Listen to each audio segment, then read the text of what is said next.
Srdečne vás pozdravujem. Vždy, keď chodím po svete, keď chodím po mestách, veľkých mestách svetových a stretávam sa s úspešnými mladými Slovákmi, vždy ma to naplňa takou veľkou hrdosťou. Vždy ma to naplňa hrdosťou z toho, že sa dokážete presadiť, že sa dokážeme presadiť vo svete a môžeme byť na seba a na našu krajinu pyšní, akých ľudí vychováva. Viem, že to nie je jednoduché. Aj moja dcéra žije v Anglicku, pracuje tam a viem, že koľko problémov pobyt v zahraničí so sebou obnáša.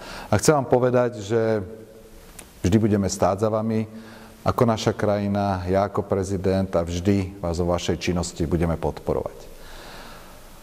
Keď som mal 27 rokov, chcel som zrealizovať svoj americký sen a tiež som odišiel do zahraničia. Ako mladý elektrotechnický inžinier som išiel do Spojených štátov. Žiaľ, mne americký sen nevyšiel. Robil som za $4 na hodinu, 100 hodín týždenne, umýval dlášky, staval domy. Žiaľ, mne sa americký sen nepodaril. A musel som sa vrátiť domov, aby som zrealizoval ten americký sen na Slovensku. Aby som zrealizoval slovenský sen.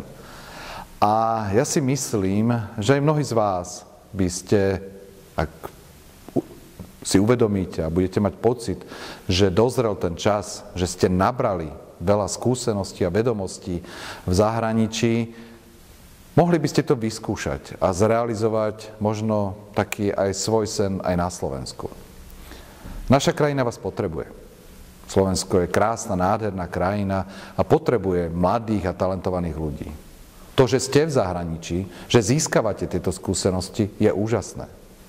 Len prosím, nezabudnite niekedy na svoju rodnú krajinu, nezabudnite na to, že keď prídete na Slovensko, že by ste našej krajine mohli pomôcť a pokiaľ sa bude dať, tak ja vám v tom ako prezident určite rád pomôžem.